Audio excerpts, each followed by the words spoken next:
separate some assets out, and it's really about starting to get some wealth outside the business structure.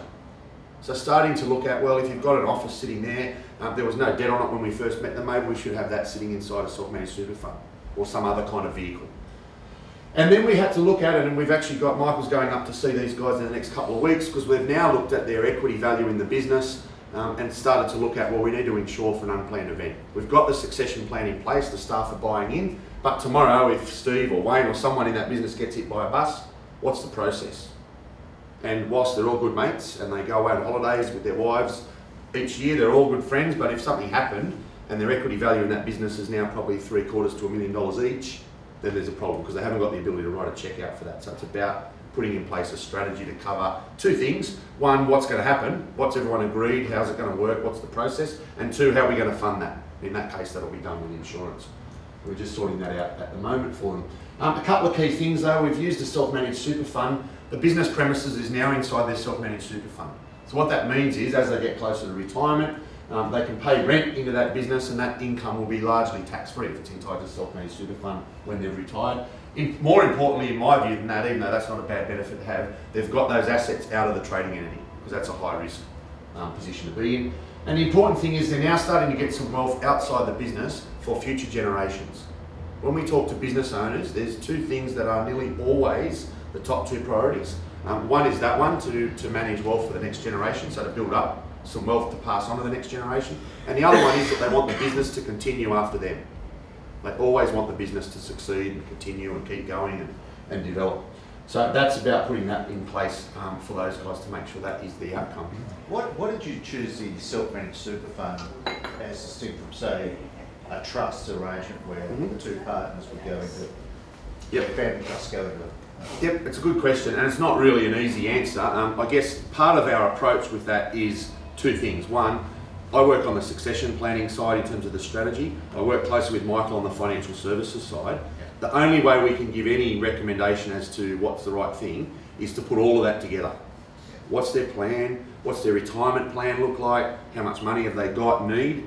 And what's the appropriate strategy? There's no, I wouldn't certainly say in every case, go put your business premise in a self-managed super fund. In fact, it'd be crazy if you said that. It's about identifying for each individual, what are you trying to achieve? What are your goals? What's their risk tolerance? How much risk are they prepared to cop? You know, it's all different for different people. And therefore, in that case, that was quite an appropriate strategy for what they were trying to achieve. But next week we meet a different client, it might be completely the opposite. No, that's not the right thing to do, we'll put it in a trust, or we'll leave it where it is, or we'll whatever. So it is a matter of analysing. The important thing about that, I suppose, is it's got to be a holistic view. You've got to look at the whole situation, not just, you know, what's in my super fund. So you've got to look at the whole situation. This is a very different business. 3 existing partners. They'd already identified 1 new partner to come in and a couple that were possible or potential. They had a 5-year plan, so again, they're not in a hurry. So we've got the time frames right in these examples. Looking at selling down. Interestingly, in that one, there's about 18 months of coaching and consulting in that business while we were working through this plan. One of those things was to upskill the people that were coming in. So it's no good installing someone as a CEO that hasn't got the skills to run the business. So part of that is upskilling those people. The key outcomes for that is a pre-documented sales program. So we put in place a peak performance trust. We've got key staff coming in and buying equity on the way through. What happens with that is we've got a pre-documented sales plan. That's pretty unusual to get in a sale of a business. So in that particular business, we know who's going to buy, when they're going to buy, how the business is going to be valued, so what price is going to be paid, and how it's going to be funded. We've got all of that pre-documented, our 8 years. We've got a high level of certainty that we can actually achieve that. That's not to say it won't change, get updated, something will go wrong in the middle, someone will get sick or whatever else.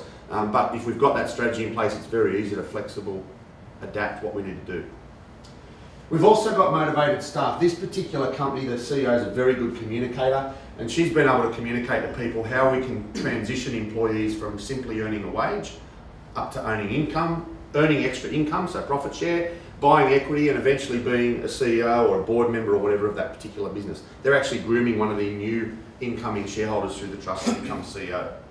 So it's quite an interesting model around transitioning employees. She's also using that, the CEO of this business is also using that as a recruitment tool.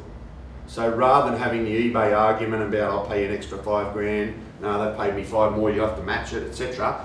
She's saying no, we'll pay you what we pay you, but in this business we've got an employee equity plan. here's how you can actually become an equity holder in the business over time, which is not all that common. It's quite a different recruitment strategy. In this case, they accelerated the sale as well. It's an insurance broker, so they sold some of the business to a listed company just to accelerate the sale. That would be the same as bringing in a private equity firm or a venture capital firm.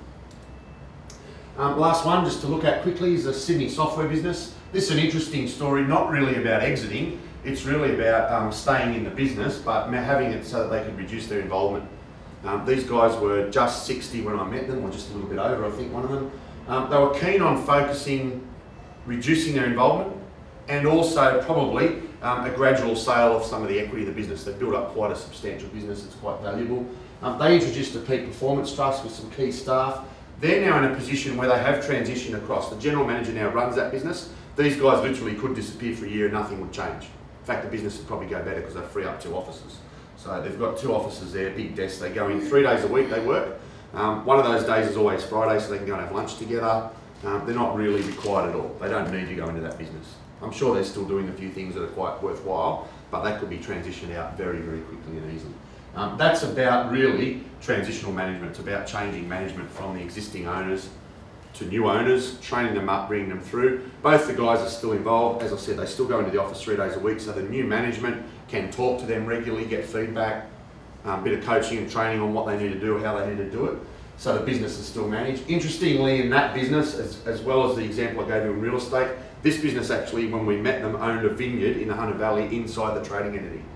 They had purchased a vineyard, and their bank said the best way to do that was through the trading entity, because that's where the money is, it's where the cash flow is. So their bank lent them the money, and they bought a vineyard inside that particular structure. So we had to literally, that meant really, if you bought the shares in that software company 5 years ago when I met them, you owned a vineyard as well. It's a nice bonus, but not many people buying software companies want a vineyard. So we have to separate that out as well, for protection mainly, but also because it's pretty silly to have a vineyard inside a software company. They don't really go together all that well. So, a couple of key things. I guess there's a stack of information. Has anyone had a good look at our website? There's a stack of articles, information, resources on there. They're all free. You don't need any login or anything. Also give us a business card if you like today. We'll add you to our we've got a monthly newsletter that's got a stack of information in terms of succession planning, articles, statistics. And you should have in the front of your folder as well a feedback form. We would appreciate you filling that out and giving it back to us at the end of the presentation. On the right hand side of that there's a tick for under heading appointment. If you want myself or Michael or both of us to come and sit down with you, have a look at your business and see how we can help, we're very happy to do that without any cost as part of the process. We have got a little bit of time, so if people have got questions or comments, very happy to answer them as we go as well. Helen, you had one? Yes, and with the peak performance trust, it sounds very good. There are some of the issues I thought about, and if they don't have the right person, because you're using as a recruitment tools, yep. and they recruited the person, came along and using the PPT already, and then it's the wrong person not fitting yep. with the business. Yep. What are you going to do? How that's do you unwind that? Yeah, that's a good point because it's difficult to unwind. But what we do with that is, generally in most of our clients, is a 2-year qualification period before you can actually join the trust. So I might recruit you today, talk about the trust, how it works, and say, Helen, you need to be here for 2 years, and we need to tick off some KPIs to make sure at the end of that time you're actually ready to go into that trust, and that there's a good match and that we're happy with you working with me and I'm working with you and it's all going to be okay.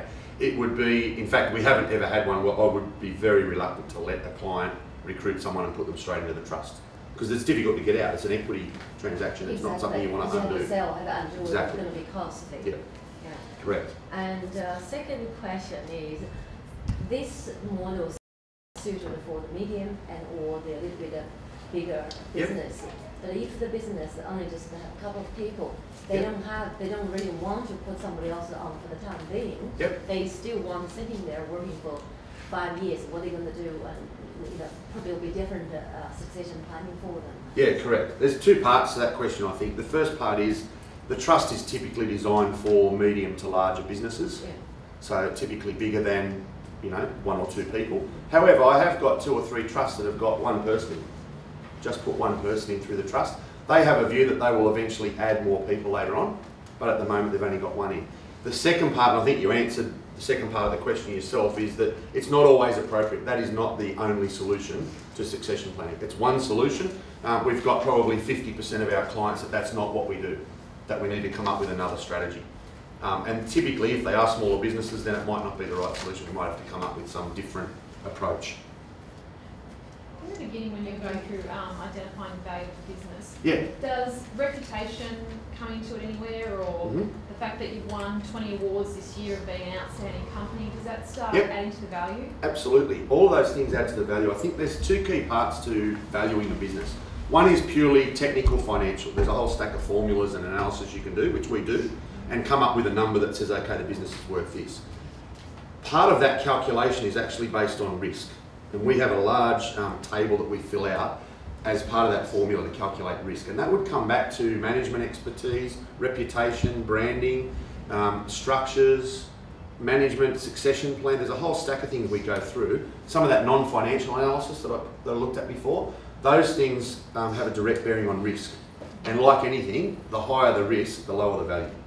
So if we look at the company and say, well, it's got a shocking brand, it's got a bad reputation in the market, there's no management succession, there's no risk coverage, etc., that'll make the risk off the scale, which means the valuation will go down substantially. So sometimes we assess that risk with clients and find there's 5 or 6 things, if we put them in place and improve them, it'll decrease the risk, which increases the value. It's a direct relationship, risk to valuation. So all those things like winning awards and brand reputation and so on, decrease risk. It tells us that the business has got some things happening that are quite positive, decrease the risk, that increases the value. So yeah, it's all related. I think as long as that's not the key person that's leaving that's built up that correct. reputation, so that's important. That's part of what we've got to look at, yeah, correct. Are there any other questions?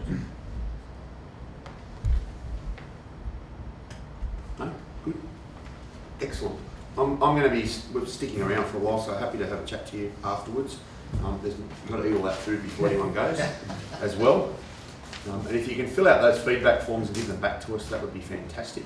We do like to get some feedback and improve what we're doing or how we're doing it.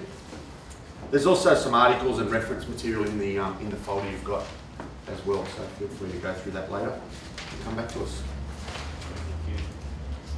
Thank you for coming in. I hope that's been worthwhile. It's very good. Thank you. Yes, right, thank you.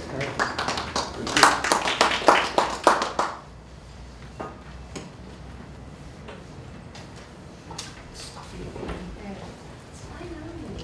Yes.